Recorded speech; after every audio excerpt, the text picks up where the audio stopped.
पहला प्रश्न लेते हैं सर कि जी। ये हमें थोड़ा बहुत ज्ञान है इसके बारे में, पर आत्मा के अणुजीवी और प्रतिजीवी गुणों के बारे में थोड़ा विस्तार से समझाएं तो अच्छा। ठीक है। शंका समाधान का जो सेशन होता है वो टू वे होता है। ठीक है। तो आप लोग शंका कर रहे हैं, तो मेरे को भी ये जानने का हक है कि आप उस विषय के बारे में कितना जानते हैं। तो मैं पहले आपसे पूछना चाहूंगा कि अणुजीवी और प्रतिजीवी के बारे में आप क्या जानते हैं, जो भी आपको पता हो, अणुजीवी क्या है और प्रतिजीवी क्या है। तो कुछ भी। मतलब थोड़ा जितना भी ज्ञान है वो उसके अनुसार यही है कि अणु अणु इज लाइक फॉलो जैसे होता है ना, तो हम्म। जो जीव है उसका हम्म। लक्ष्य मोक्ष है। और हम्म। उसके मोक्ष के लक्ष्य में जो हेल्प करे जीव को, वो अणुजीवी गुण। ठीक है। और प्रतिजीवी इज ऑपोजिट, जो डिग्रेड करे। अ, ओके। तो इतनी ओके। मेरी समझ है अभी तक। ऐसा ऐसा नहीं है। आप लोग जानते हैं सिद्ध भगवान के कितने मूल गुण होते हैं? 8 मूल गुण होते हैं, है ना? 4 घाती कर्म के अभाव में और 4 अघाती कर्म के अभाव में। तो सिद्ध भगवान को जो 8 मूल गुण प्रकट होते हैं उनमें 4 अनुजीवी हैं और 4 प्रतिजीवी हैं। तो ये तो बिल्कुल नहीं कह सकते कि प्रतिजीवी वो जो डिग्रेड करे और अनुजीवी वो जो उनको उत्थान की ओर ले जाए। देखिए, अनुजीवी भाव और रूप और अभाव रूप ऐसा कुछ। यस यस, ये आपने अच्छा बताया। देखिए, मैं आपको बताऊं, पहले हम देख लेते हैं कि अनुजीवी और प्रतिजीवी गुण होते कौन से हैं। 4 चतुष्टय हैं: अनंत ज्ञान, अनंत सुख, अनंत दर्शन और अनंत वीर्य। अभी ये जो 4 चतुष्टय हैं, ये कैसे हैं? कि भाई साहब, ज्ञानावरण का नाश हुआ तो क्या प्रकट हुआ? कि केवल ज्ञान प्रकट हुआ। दर्शनावरण का नाश हुआ तो केवल दर्शनावरण प्रकट हुआ। यदि अंतराय का नाश हुआ तो अनंत वीर्य प्रकट हुआ। लेकिन मैं आपसे पूछना चाहूंगा कि जब आयु कर्म का नाश होगा तब क्या प्रकट होगा? जब नाम कर्म का नाश होगा तब क्या प्रकट होगा? तो इसके लिए भी जिनवाणी में जो 4 अघाती कर्मों के लिए 4 अपोजिट उसके गुण दिए हैं, तो उसमें प्रकट होता है, मान लो गोत्र कर्म है। गोत्र कर्म का क्या मतलब है? कि जो जीव को ऊंचा या नीचा बनाता है। ठीक है। अब गोत्र कर्म के अभाव में प्रकट होता है अगुरु लघुत्व गुण, सिद्ध भगवान के। ठीक है। अभी मैं ये पूछता हूं कि अगुरु लघुत्व में हुआ क्या? ये तो आपने बता दिया कि गुरु भी नहीं और लघु भी नहीं। प्रश्न ये कि हुआ क्या? तो उत्तर होगा कुछ नहीं। फिर नाम कर्म पे जाओ। नाम कर्म क्या करता है? कि नाम कर्म ये जो हमारी बॉडी की संरचना है इस पे वर्क करता है कि ये सुंदर होगी, असुंदर होगी, ऐसी होगी, मतलब पूरे आकार पे वर्क करता है। अब नाम कर्म खत्म हो गया, मतलब नाम कर्म शरीर को रूप देता है। अब नाम कर्म खत्म हुआ तो क्या हुआ? तो आप कहेंगे कि शरीर खत्म हो गया। नहीं, ये नहीं बताओ क्या खत्म हो गया, आप ये बताओ कि क्या हुआ। आपको अंतर समझ में आ रहा है? कि कुछ गुण ऐसे होते हैं जिनमें हम ये बता पाते हैं कि ये हुआ, केवल ज्ञान हुआ, केवल दर्शन हुआ, वो तो कहलाते हैं अनुजीवी। और कुछ के लिए सिर्फ आपके पास नेगेटिव परिभाषा होती है कि ये खत्म हुआ, ये खत्म हुआ, ये खत्म हुआ। तो ऐसे ही जो 4 घाती कर्म हैं, ज्ञानावरण, दर्शनावरण, मोहनीय, अंतराय, इनके नाश होने पर 4 चतुष्टय प्रकट होते हैं जिन्हें अनुजीवी गुण कहते हैं। जो आत्मा के अपने हैं, आत्मिक हैं, आत्मा के सुख दुख में जिनसे फर्क पड़ता है, वो अनुजीवी गुण हैं। और प्रतिजीवी गुण कौन से हैं? प्रतिजीवी गुण 4 हैं। सबसे पहले आयु कर्म। आयु कर्म का नाश होता है तो अवगाहनत्व प्रकट होता है। अब अवगाहनत्व का पता है क्या मतलब है? कि अब वो आयु खत्म होना और जन्म होना ये नहीं होने वाला है। तो अब वो हमेशा के लिए अवगाहन हो गए हैं, वहीं रहने लगे हैं। तो अब बात ये कि इसमें नया कुछ नहीं हुआ है ना, जो नेगेटिविटी थी वो खत्म हुई है, इसका नाम अवगाहनत्व। फिर दूसरे नंबर पे वेदनीय। तो वेदनीय मतलब अच्छे बुरे अनुकूल प्रतिकूल संयोग। अभी वो खत्म हुए तो क्या हुआ है? कि कुछ भी तो नहीं हुआ।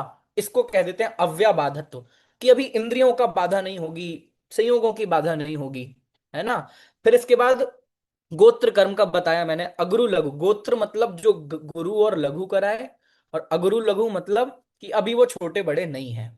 ठीक है। और फिर चौथे नंबर पे नाम कर्म। नाम कर्म शरीर की संरचना करता है, तो अभी शरीर नहीं है। तो इनको कहते हैं प्रतिजीवी गुण। एक बात। दूसरी बात ये है, प्रश्न में आपने ये भी ऐड किया कि इसको समझने से फायदा क्या है, इसको समझने से लाभ क्या है। हम करते क्या है कि प्रतिजीवी गुणों के हेरफेर करने में प्रयास करते हैं। प्रतिजीवी गुण मतलब जो नेगेटिव हैं, जो असल में आत्मा के अंदर होते ही नहीं हैं, एक्चुअल में नेगेटिवली होते हैं, नास्ति परक होते हैं, लेकिन जो असल में आत्मा में है, ऐसे ज्ञान दर्शन, उस पे वर्क करते नहीं है। फिर कहां वर्क करते हैं? संयोगों में, जिनके अभाव में प्रतिजीवी गुण होते हैं। एक बात। दूसरी बात, प्रतिजीवी गुण के होने ना होने से सुख दुख पे कोई फर्क नहीं पड़ता। अभी शरीर रहे चाहे नहीं रहे, इससे मेरे सुख दुख का क्या लेना देना? अरिहंत भगवान के शरीर है, नाम कर्म है, उनसे उसके उनके सुख पे कमी आ गई क्या? कि नहीं। इन प्रतिजीवी गुणों के एग्जिस्ट में, सॉरी, प्रतिजीवी गुणों के नहीं होने पर कोई फर्क नहीं पड़ता। वो वैसे ही होते हैं जैसे सिद्ध भगवान के सुख है, उतना ही अरिहंत भगवान के है। इसलिए अनुजीवी गुणों को ज्यादा महत्व दिया जाता है। और अनुजीवी गुणों में सबसे खास जो है वो मोहनीय के अभाव में जो अनंत सुख प्रकट हो रहा है, तो ये सबसे खास है। क्योंकि संसार तो मोहनीय से है, संसार तो मोह से होता है। संसार इससे नहीं होता कि मुझे शरीर मिल गया तो संसार हो गया। संसार तो हमारे राग द्वेष से होता है। इसलिए अनुजीवी गुणों की खास बात ये है। आपको इसमें से भी कोई प्रति प्रश्न हो तो वो भी कर सकते हैं, काउंटर क्वेश्चन भी मुझसे कर सकते हैं। आगे। एक मिनट, अलका जी को पूछना, पूछिए।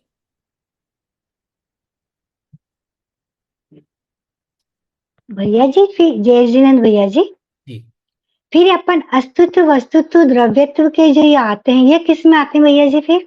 हाँ, अस्तित्व वस्तुत्व द्रव्यत्व जो है ये द्रव्य सामान्य के गुण हैं। हर द्रव्य में जो पाया हाँ। जाए, और त्रैकालिक गुण है। इनमें ऐसा नहीं है कि कभी प्रकट होंगे और कभी क्षोभशम को प्राप्त होंगे, कभी कर्म का आवरण हो जाएगा, ऐसा नहीं है।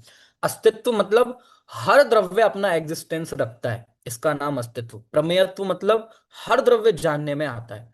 तो ये गुण सामान्य गुण है, ये वाले गुण नहीं है। क्लियर है अलका जी? ओके।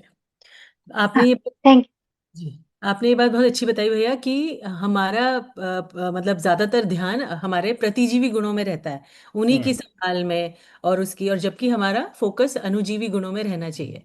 हम्म ये बात बहुत अच्छी बताई आपने। किसी को भी कोई काउंटर क्वेश्चन हो या पूछना हो, क्लैरिफिकेशन, तो एक प्लीज हैंड। बात खास और ये है कि अनुजीवी गुण जो होता है वो कभी भी पूरी तरह खत्म नहीं होता। जैसे ज्ञान है, चाहे कितनी कर्म का आवरण आ जाए, ज्ञान कभी शून्य नहीं होगा। जीव कभी दर्शन शून्य नहीं होगा। इवन इवन जीव कभी सुख से शून्य नहीं होगा। मतलब उसकी जो वेदन की प्रक्रिया है, भले ही वो दुख के वैकारिक रूप परिणमित कर रहा है, लेकिन वो गुण जरूर काम करेगा। तो अनुजीवी गुण कभी ऐसा नहीं होता कि शून्य हो जाए, लेकिन प्रतिजीवी गुण अभी हमारे पास जीरो हैं। क्यों? क्योंकि है ही अभाव स्वरूप। जब उसकी परिभाषा ही आपने ये बना दी कि नाम कर्म के अभाव में, तो वो तो सिद्ध अरिहंत भगवान के भी प्रकट नहीं होंगे। ये भी इनमें खास अंतर है। जी भैया, बहुत तो सुंदर। मुझे एक प्रश्न पूछना था। हाँ, पूछिए। हम्म। तो ये अनंत सुख और अव्याभात सुख, इन बहुत दोनों में बढ़िया, क्या डिफरेंस है? बहुत बढ़िया। अनंत सुख तो आत्मिक पर्याय है। मतलब मोहनीय के नाश से, अभी दुख हो रहा था कषाय की वजह से, दुख हो रहा था मिथ्यात्व की वजह से। तो मिथ्यात्व और कषाय कहाँ होते हैं? कि मिथ्यात्व और कषाय प्योरली आत्मा के परिणाम हैं। ठीक है, उनके नाश से हुआ अनंत सुख। अब अव्ययवाद सुख में ऐसा क्या एक्स्ट्रा हुआ? तो अव्ययवाद सुख का बस इतना सा मतलब है कि हम जो इंद्रिय सुख भोगते हैं वो इंद्रियों की हेल्प से भोगते हैं। और इंद्रिय सुख के क्या क्या डीमेरिट्स हैं ये आप लोगों ने पढ़े हैं प्रवचन सार आदि ग्रंथों में। तो अभी सिद्ध भगवान के वो इंद्रियां भी नहीं होने वाली हैं, अभी किसी तरह की बाधा इंद्रियों की संयोगों की नहीं होने वाली है। हालांकि इंटरनल हैप्पीनेस अरिहंत और सिद्ध की सेम है, लेकिन स्टिल अरिहंत के अभी बॉडी से बंधे हुए हैं, इंद्रियां भी हैं, समवसरण है, दिव्य ध्वनि हो रही है। तो ये भी बाधाएं खत्म हो जाएं, इसका नाम है अव्ययवाद। ऐसा। चित्रा जी, आपको पूछना है? हम्म हाँ, तो पंडित जी, ये मतलब हम जाने जाने कि प्रतिजीवी गुण हमें, ये तो करना क्या है, मतलब व्हाट इज आवर पुरुषार्थ टुवर्ड्स रियलाइजिंग द अणुजीवी हम्म गुण? हम्म ठीक है।